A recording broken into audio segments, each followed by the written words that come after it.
محمد صلی اللہ علیہ وآلہ وسلم صلاۃ و سلام علیک یا سیدی یا رسول اللہ۔ الحمدللہ رب العالمین والصلاة والسلام علی خاتم النبیین، اما بعد فاعوذ باللہ من الشیطان الرجیم، بسم اللہ الرحمن الرحیم۔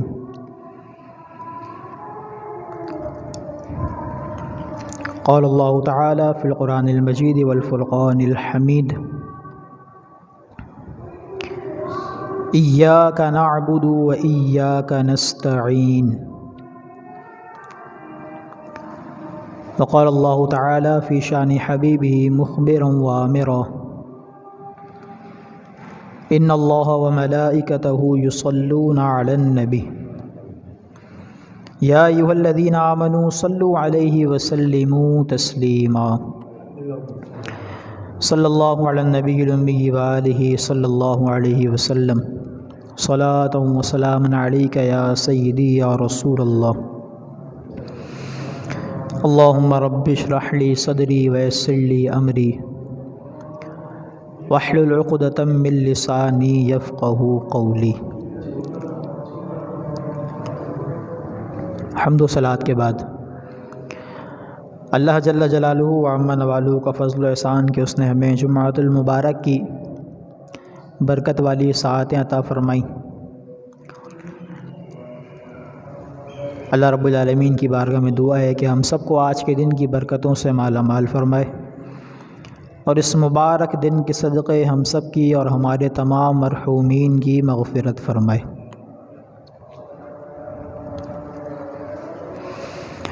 نبی پاک صاحب الاولاق سیاح افلاق صلی اللہ علیہ وآلہ وسلم پر درود پاک پڑھنے کے کثیر فضائل و برکات ہیں۔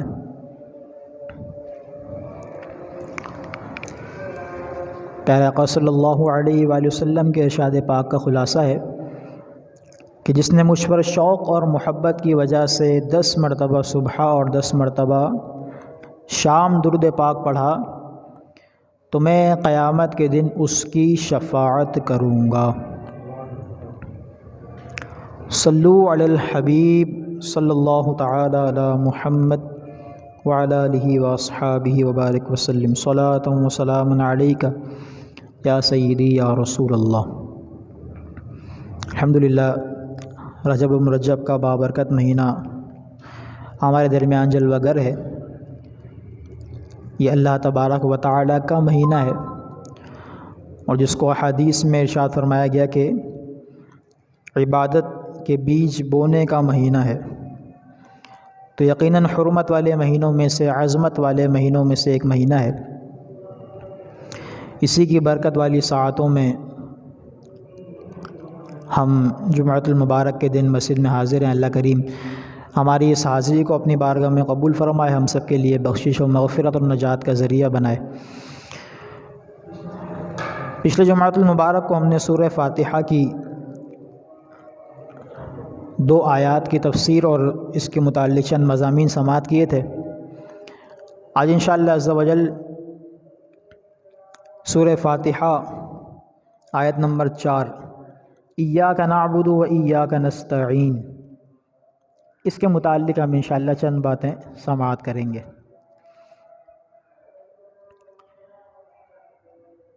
سورہ فاتحہ کے متعلق یقیناً ہم سب جانتے ہیں کہ قرآن کریم کی بڑی عظمت والی سورت ہے۔ اس میں اولاً اللہ رب العالمین نے اپنی حمد اور ثنا کا بیان فرمایا،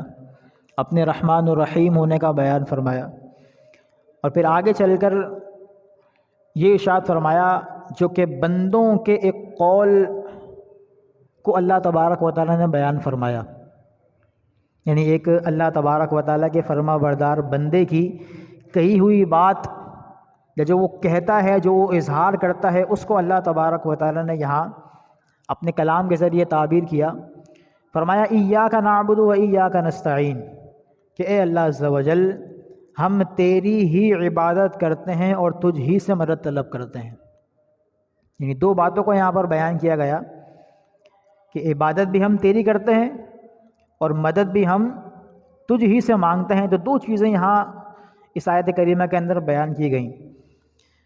اولاً تو یہ آیت غور کرنے کی بات ہے کہ یہ ہم کمزوروں کے لیے، ہم ناتوان لوگوں کے لیے، ہم اللہ تبارک و تعالیٰ کے بندوں کے لیے ایک بڑے فخر کا مقام ہے اور بڑی عظمت اور شان کا بیان ہے کہ اللہ تبارک و تعالیٰ کی بارگاہ میں بندہ کھڑے ہو کر یہ عرض کر رہا ہوتا ہے، گویا یوں کہہ رہا ہوتا ہے کہ یا اللہ عز و جل، تیری دی ہوئی توفیق سے میں یہاں حاضر ہوا، تیری دی ہوئی توفیق سے میں تیری بارگاہ میں نماز کے لیے کھڑا ہوا، ورنہ کتنے ہی بندے ہیں جن کو نماز کی توفیق نہیں، مگر تو نے مجھ پر کرم فرمایا، تو نے مجھ پر عنایت فرمائی اور تیری دی ہوئی توفیق سے میں یہاں پر حاضر ہوا۔ اور پھر اللہ تبارک و تعالیٰ کی بارگاہ میں بندہ عرض کرتا ہے ایاک نعبد، بس میں تیری ہی عبادت کرتا ہوں، و ایاک نستعین، اور میں تجھی سے مدد طلب کرتا ہوں۔ تو یہ بندے کے لیے ایک قابل فخر اور بڑی عظمت اور شان کے اظہار والی یہ بات ہے۔ یہاں پر دو باتیں بیان ہوئی ہیں، ایک تو اللہ تبارک و تعالیٰ کی عبادت کرنا اور دوسرا اللہ تبارک و تعالیٰ سے مدد طلب کرنا۔ یہ عبادت کا معنی کیا ہے، اس کا مفہوم کیا ہے؟ اولا ہم یہ سماعت کرتے ہیں، عبادت کہتے ہیں ہر اس کام کو جو اللہ تبارک و تعالیٰ کی رضا کے لیے کیا جائے اور اس کام سے شریعت نے منع نہ کیا ہو۔ کسی بھی کام کی عبادت ہونے کے لیے یہ دو شرائط بڑی اہم ہے۔ سب سے بنیادی بات تو یہ کہ وہ کام اللہ تبارک و تعالیٰ کی رضا اور خوشنودی حاصل کرنے کے لیے ہو، اور دوسری بنیادی بات اس کے اندر یہ ہے کہ اس کام سے اللہ تبارک و تعالیٰ نے اور اس کے بتائے سے پیارے آقا صلی اللہ علیہ وآلہ وسلم نے، شریعت نے ہمیں منع نہ کیا ہو۔ جس کام کے اندر یہ دو شرائط، یہ دو باتیں جمع ہو جائیں گی، وہ کام بندہ مومن کے لیے عبادت بن جائے گا۔ ایک تو عبادت وہ ہوتے ہیں جن کو ہم بظاہر بھی عبادت سمجھ رہے ہوتے ہیں، نماز پڑھنا ہے، قرآن کی تلاوت کرنا ہے، صدقہ دینا ہے، خیرات کرنا ہے، رمضان کے روزے رکھنا ہے، بیت اللہ کا حج کرنا ہے، زبان سے کوئی ذکر و اذکار پڑھنا ہے، سبحان اللہ کہنا ہے، الحمدللہ کہنا ہے، اللہ اکبر کہنا ہے، درود پاک پڑھنا ہے، اللہ تبارک و تعالیٰ کے مبارک ناموں کا، پیارے آقا صلی اللہ علیہ وآلہ وسلم کے مبارک ناموں کا تذکرہ کرنا ہے۔ تو یہ تو وہ کام ہے کہ جن کو بندہ ظاہری اور طور پر بھی اس کو عبادت سمجھ رہا ہوتا ہے، عبادت سمجھ کر رہا ہوتا ہے، لیکن اس کے علاوہ بھی ہر وہ کام، شریعت نے ہمیں دو اصول بتا دیے کہ جس کام کے اندر یہ دو باتیں جمع ہو جائیں وہ کام عبادت بن جاتا ہے، یعنی اس کو شریعت نے منع نہ کیا ہو اور وہ کام اللہ تبارک و تعالیٰ کی رضا کے لیے ہو۔ اس چیز پر اگر ہم غور کر لیتے ہیں تو ہمارے روزمرہ کے بہت سارے جائز امور، بہت سارے ایسے کام جو ہمارے لیے جائز ہوتے ہیں، ہم کر رہے ہوتے ہیں، روٹین وائز ہم کر رہے ہوتے ہیں، لیکن اسی کام میں اگر ہم اللہ تبارک و تعالیٰ کی رضا کی نیت کر لیں گے اور وہ کام گناہ نہیں ہوگا، اسے شریعت نے منع نہیں کیا ہوگا، تو وہ کام بھی بندہ مومن کے حق میں عبادت بن جائے گا۔ مثال کے طور پر کھانا کھانا ہے، اب روٹین وائز ہم 3 وقت کا کھانا کھا رہے ہوتے ہیں اور شریعت نے منع بھی نہیں کیا، پیٹ بھرنے کے لیے بھوک لگی ہے تو کھانا کھا لیا، تو اسی کام کے اندر بندہ اگر اللہ تبارک و تعالیٰ کی رضا کی نیت کر لے اور کوئی اچھی نیت شامل کر لے تو یہ کام بندے کے حق میں عبادت بن جائے گا۔ مثال کے طور پر اس لیے کھانا کھایا کہ اللہ تبارک و تعالیٰ کی دی ہوئی طاقت اور توفیق سے عبادت پر مدد طلب کروں گا، یعنی کھانا اس لیے کھا رہا ہوں، پیٹ اس لیے بھر رہا ہوں کہ جا کر مجھے ابھی عبادت کرنی ہے، کوئی نیکی والا کام کرنا ہے، اس کی رضا حاصل کرنے والا کام کرنا ہے، تو یہ جو مباح کام تھا، جو جائز کام تھا، وہ ہمارے حق میں عبادت بنا دیا گیا۔ پانی پینا ہے، دن میں کئی بار بندہ پانی پیتا ہے، پیاس لگتی ہے، جائز امور ہے، لیکن جب اس میں ہم یہ دو پہلو تلاش کریں گے کہ ایک تو شریعت نے منع نہ کیا ہو، دوسرا اللہ تبارک و تعالیٰ کی رضا کے لیے ہو، تو وہ کام بھی ہمارے حق میں عبادت بن جائے گا۔ اس میں بندہ یہ نیت کر لے کہ اللہ تبارک و تعالیٰ کی نعمت پر شکر ادا کرنے کے لیے پانی پی رہا ہوں، اور پھر نعمت پر جو ہے وہ شکر بھی ادا کرے، بعد میں الحمدللہ کہہ لے، تو یہ کام اس نیت سے پانی پینا کہ مثال کے طور پر بندہ سحری کرتا ہے، تو سحری میں نیت یہ ہوتی ہے کہ ابھی جو مجھے روزہ رکھنا ہے اس پر میں اس سحری کے ذریعے مدد طلب کروں گا، سحری کر لوں گا تاکہ میں روزہ آئندہ آنے والے دن کا جو ہے وہ آسانی کے ساتھ پورا کر سکوں، تو یہ سحری کرنا بھی عبادت بن جائے گا۔ تو اس طرح جس جائز کام کے اندر ہم اچھی نیت شامل کر لیں گے اور وہ شریعت کے بتائے ہوئے ان دو اصولوں پر صادق آتا ہوگا کہ شریعت نے منع نہیں کیا ہوگا اور اللہ تعالیٰ کی رضا کے لیے ہوگا، تو وہ کام عبادت بنا دیا جائے گا۔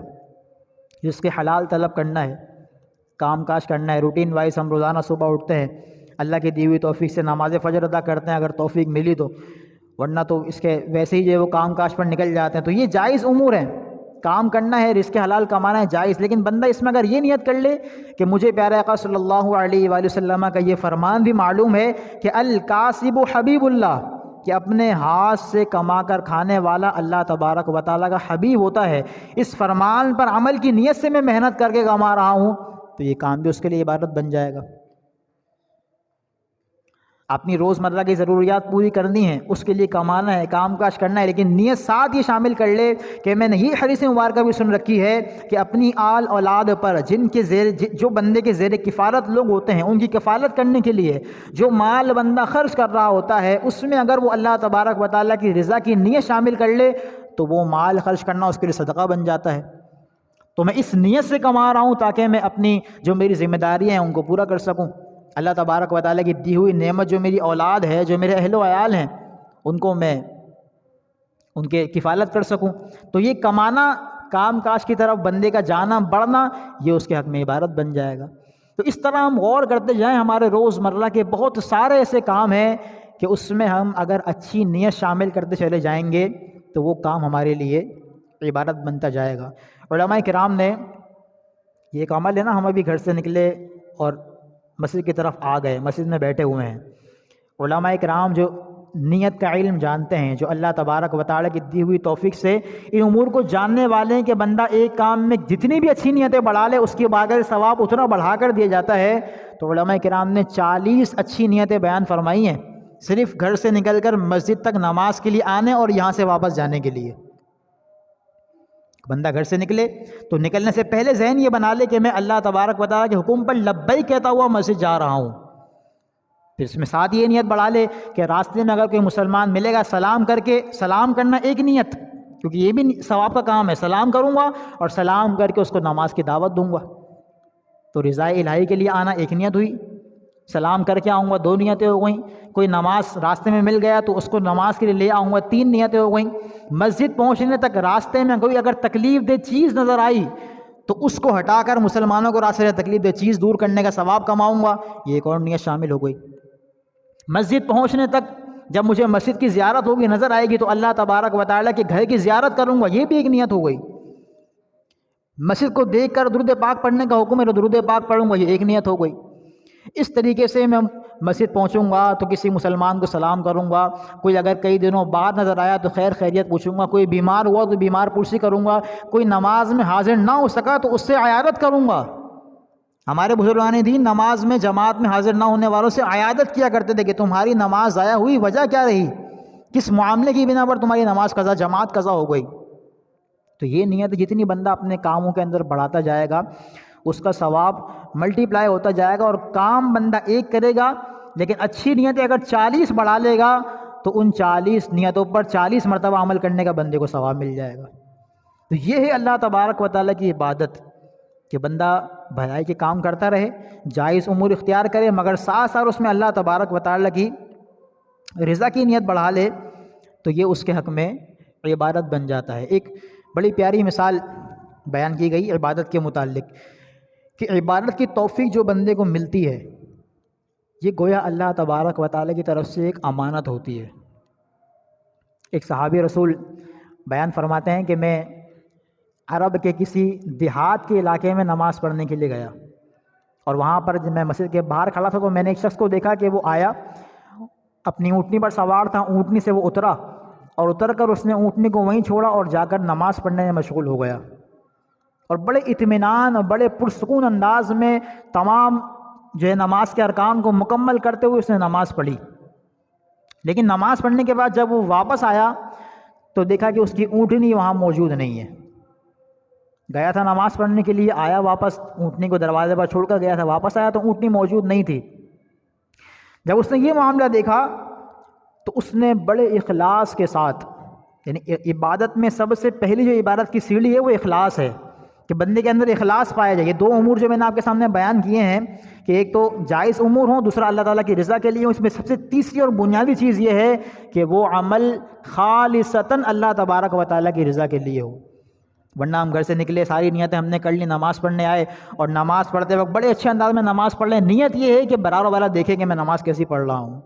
وہ دیکھے کہ وہ کہے جی حاجی صاحب نماز کتنی اچھی پڑھتے ہیں، کتنی طویل قرات کرتے ہیں، کتنے خوش و خضوع کے ساتھ نماز پڑھتے ہیں. تو یہ نماز پڑھنا اگرچہ وہ نیک کام کر رہا ہے مگر یہ اس کے لیے ثواب کا باعث نہیں بنے گا، بلکہ ریاکاری کا گناہ اپنے جو ہے وہ نامہ اعمال میں لکھ کر مسجد سے واپس جا رہا ہوگا.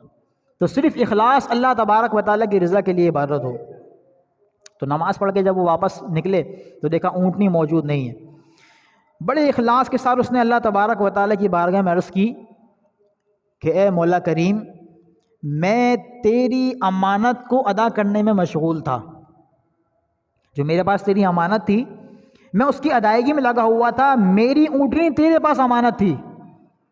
اخلاص اس بندے کا اس کیفیت کے اندر دیکھیں کہ یا اللہ، اس کا اللہ تبارک و تعالیٰ کی ذات پر ایسا کامل بھروسہ اور ایمان اور یقین کتنا پختہ ہے. کہا اے اللہ عز و جل، میں تیری عبادت اور تیری امانت کو پورا کرنے میں لگا تھا،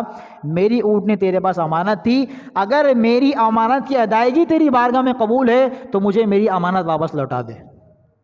وہ صحابہ رسول فرماتے ہیں کہ ابھی کچھ دیری گزری تھی کہ کوئی شخص اس اونٹنی پر سوار آیا اور آ کر اسے کہا کہ یہ بھائی یہ تمہاری اونٹنی ہے، فلاں جگہ گم ہو گئی تھی تو میں اس کو لے کر یہاں آیا، تو میرے دل میں القا ہوا کہ میں مسجد کے پاس سے گزروں تو پتہ لگا کہ یہ تمہاری اونٹنی ہے. اخلاص کتنا اس کی تڑپ، اتنا اس کے اندر جو ہے وہ اس کی اخلاص کے ساتھ دعا تھی کہ یا اللہ میں تیری امانت کو ادا کر رہا تھا. یہ اخلاص اگر بندے کو مل جائے، اللہ تبارک و تعالیٰ کی ذات پر یقین کامل مل جائے اور ایمان کامل کے ساتھ بندہ کم عمل کرے مگر اخلاص، قبولیت کا یقین اور اس کی بارگاہ سے امید اتنی کامل لگائے بندہ کہ وہ چھوٹا سا عمل بھی اس کے لیے بخشش اور نجات کا ذریعہ بن جاتا ہے. ورنہ اگر عمل بہت زیادہ ہو، پورا قرآن ختم کر لیا ہے، تلاوت بڑی اچھی کر رہا ہے، نماز بڑی طویل پڑھ رہا ہے، لیکن اگر نیت میں کھوٹ آ گیا، کسی کو دکھانے کی نیت آ گئی، نیت کامل نہ رہی، ریاکاری اگر اس کے اندر شامل ہو گئی تو وہ عمل پھر عبادت نہیں رہا بلکہ وہ اس کے حق میں بجائے ثواب کے گناہ بڑھانے کا باعث بنے گا. اور یہ اخلاص یہ ایسی کامل چیز ہے کہ حضرت علامہ شیخ شعیب حرفیش رحمۃ اللہ تعالی علیہ سن 810 ہجری میں آپ کا وصال ہوا. اپنی کتاب الروض الفائق، آپ کی بڑی عالی شان کتاب ہے، اس میں آپ نے بڑی حکایتیں بیان کی اور ساتھ اور حکایتوں سے حاصل ہونے والے درس بیان کیے، اور اس کا ترجمہ دعوت اسلامی کے اشاعتی ادارے مکتبۃ المدینہ نے شائع کیا، حکایتیں اور نصیحتیں نام سے. کتاب کا نام ہے حکایتیں اور نصیحتیں. تو علامہ شیخ شعیب حرفیش رحمۃ اللہ تعالی علیہ اس کتاب میں ایک واقعہ بیان کرتے ہیں، اور اس واقعے کے اندر ایسی ہمیں اللہ تبارک و تعالیٰ کی ذات سے امید اور امید سے مانگنا، اس کی بارگاہ سے امید لگا کر سوال کرنا اور اس کی بارگاہ میں اخلاص کے ساتھ کوئی بات پیش کرنا، اس کی بڑی بہترین مثال ملتی ہے. ہم میں سے ہر شخص یہ جانتا ہے کہ فرعون کتنا بڑا بدکار اور کافر تھا، ایسا بڑا کافر کہ اس نے خدائی کا دعویٰ کیا اور لوگوں کو اپنی عبادت کرنے پر مجبور کیا، اور جنہوں نے عبادت نہ کی بنی اسرائیل تو ان پر ظلم کیے، ستم کیے اور طرح طرح کے ان کے ساتھ معاملات کیے. ایسا بڑا بدبخت کافر. اس کے دور میں اور اس کے بعد بھی کفار جو ہے وہ 2 عیدیں منایا کرتے تھے، ایک کا نام تھا نیروز اور ایک کا نام تھا مہرجان. جسے ہمارے یہاں عید الفطر ہے، عید الاضحیٰ ہے، اس میں ہم اللہ تعالیٰ کی عبادت کرتے ہیں. تو ان کا میلہ لگا کرتا تھا، وہ نیروز اور مہرجان کو وہ میلے لگا کر خوشیاں منایا کرتے تھے. معاملہ یہ تھا کہ دریائے نیل جب نیروز کا وقت آ رہا تھا، دریائے نیل جو ہے وہ بہت زیادہ بلند ہوتا تھا، بڑی جوش مارتا تھا اور بہت جو ہے وہ اس میں لہریں بڑھ جایا کرتی تھیں، یعنی دریا میں طغیانی آ جایا کرتی تھی. تو فرعون اپنی قوم کو یہ کہا کرتا تھا کہ دیکھو، چونکہ تمہارے خوشیاں منانے کا دن ہے تو لہٰذا میرے حکم سے دریائے نیل جوش مار رہا ہے. خدائی کا دعویٰ کیا تھا کہ میرے حکم سے دریائے نیل کیا کر رہا ہے، جوش مار رہا ہے، تو تم آ کر اس کے پاس اپنی عید بھی مناؤ اور آ کر اس کو سجدہ کرو. تو دریا کو سجدہ کروایا کرتا تھا. اللہ تبارک و تعالیٰ کی حکمت ایسی ہوئی کہ ایک دفعہ جب مہرجان کا نیروز کا دن آیا تو اس وقت دریا میں طغیانی نہ رہی بلکہ دریا تقریباً خشک ہونے کے قریب پہنچ گیا. اب فرعون کی قوم بجائے خوشیاں منانے کے، جو قبطی کہلایا کرتے تھے، بجائے خوشیاں منانے کے ان کے مویشی پانی کی کمی کی بنا پر ہلاک ہونے لگے، قحط ساری بڑھ گئی، فصلیں کم ہو گئیں، فصلیں تباہ ہونے لگیں. تو فرعون نے جب یہ معاملہ دیکھا کہ نیروز کے ایام قریب ہیں، دریا میں طغیانی نہیں ہے، اب میں ان کے سامنے اپنا دعویٰ کیسے پورا کروں گا؟ تو جب اس کو شرمندگی کا، ذلت کا، حقارت کا اظہار، جب اس کو ایک احساس پیدا ہوا تو علامہ شیخ شعیب فرماتے ہیں کہ اس نے کیا کیا، ظاہر ہے کہ وہ جانتا تھا کہ میں کوئی معبود تو ہوں نہیں، میں خدا تو ہوں نہیں، مجھے بھی بنانے والا جو ہے وہ سب کا خدا ہے، وہ میرا بھی خدا ہے، سب کا خدا ہے، لیکن اس نے سرکشی اختیار کی، لوگوں کو اپنی عبادت پر لگایا اس نے۔ تو فرماتے ہیں کہ اس نے کیا کیا، اس نے اپنے وزیروں کو سفر کرنے کا حکم دیا اور کہا کہ ہم کسی طویل جگہ پر سفر کریں گے اور ایک مقام پر آ کر پہنچ کر تم لوگ مجھے چھوڑ دینا اور تنہا مجھے آگے جانے دینا۔ تو کسی جزیرے پر گیا اور تنہا گیا، اور ساتھ کیا لے گیا، اپنے اونی لباس اور پھٹی پرانی چادر ساتھ لے گیا۔ اب یہ فرعون ہے، سرکش ہے، اور ایسا شخص بدبخت کافر ہے کہ جو اپنی خدائی کی طرف لوگوں کو دعوت دے رہا ہے، سجدہ نہ کرنے والوں پر ظلم و ستم کر رہا ہے۔ تو کہا کہ اونی لباس اور پھٹی ہوئی چادر لے کر وہ ایک جنگل بیابان کی طرف چلا گیا، اور وہاں جا کر اس نے اپنا شاہی لباس اتارا، اونی لباس پہنا اور پھٹی ہوئی چادر بچھا کر اس پر بیٹھ گیا اور کہنے لگا کہ اے اللہ عز و جل، میں جانتا ہوں کہ تو ہی خالق و مالک ہے، میں سرکشی میں حد سے بڑھ گیا ہوں، میں نے اپنی خدائی کی طرف لوگوں کو بلا لیا، میں سرکشی میں حد سے بڑھ گیا، اپنے آپ کو معبود کہلوایا، مگر میں بھی یہ بات جانتا ہوں کہ کائنات کو بنانے والا ہے وہی سب کا معبود ہے۔ اور اے کائنات کو بنانے والے، اے سب چیزوں کو تیار کرنے والے، اے موسیٰ کو میرے پاس ہدایت کے لیے بھیجنے والے، اے رب العالمین، میں تجھ سے بڑی عاجزی کے ساتھ دعا کرتا ہوں کہ میں تیرے سامنے جو کچھ بھی ہوں، مگر مجھے میری قوم کے سامنے رسوا نہ کرنا، مجھے میری قوم کے سامنے ذلیل نہ کرنا، رسوا نہ کرنا۔ تو اگر میرا یہ اخلاص، میری یہ عاجزی، میری یہ انکساری تیری بارگاہ میں قبول ہے، یقیناً میں سرکش ہوں، لیکن اگر میرا یہ عاجزی عاجزی کا اظہار کرنا تیری بارگاہ میں قبول ہے تو تو دریائے نیل کو جس طرح پہلے جاری تھا ویسے دوبارہ جاری فرما دے۔ تو شیخ شعیب رحمۃ اللہ علیہ فرماتے ہیں کہ فرعون دعا مانگ کر جب وہاں سے عاجزی انکساری کے ساتھ، اخلاص کے ساتھ دعا مانگ کر واپس پلٹا تو دریائے نیل موجیں مارتا ہوا جاری ہو گیا۔ یہ فرعون ہے جو اللہ تبارک و تعالیٰ کے مقابلے میں خود کو کھڑا کر رہا ہے، لیکن یہ بھی جانتا ہے کہ کوئی ہے جو معبود ہے، وہی نظام اصلی کو چلانے والا ہے۔ تو جب یہ اپنے عمل میں اخلاص لے آئے اور اس کافر و بدبخت کا عمل اخلاص کی بنا پر اللہ کی بارگاہ میں قبول ہو جائے تو ایک بندہ مومن، ایک مسلمان، اللہ تبارک و تعالیٰ کو وحدہ لا شریک ماننے والا، اسی کو عبادت کے لائق سمجھنے والا، اسی کو تمام کمالات کا جامع سمجھنے والا، اسی کو ہر حمد کے لائق سمجھنے والا، جب وہ اخلاص کے ساتھ رب العالمین کی بارگاہ میں حاضر ہوگا تو اس پر کیسی کرم نوازیاں ہوں گی، اس کا عمل کیسا اللہ تعالیٰ کی بارگاہ میں قبول ہوگا۔ تو اسی لیے فرمایا ایاک نعبد و ایاک نستعین، ہر وہ عمل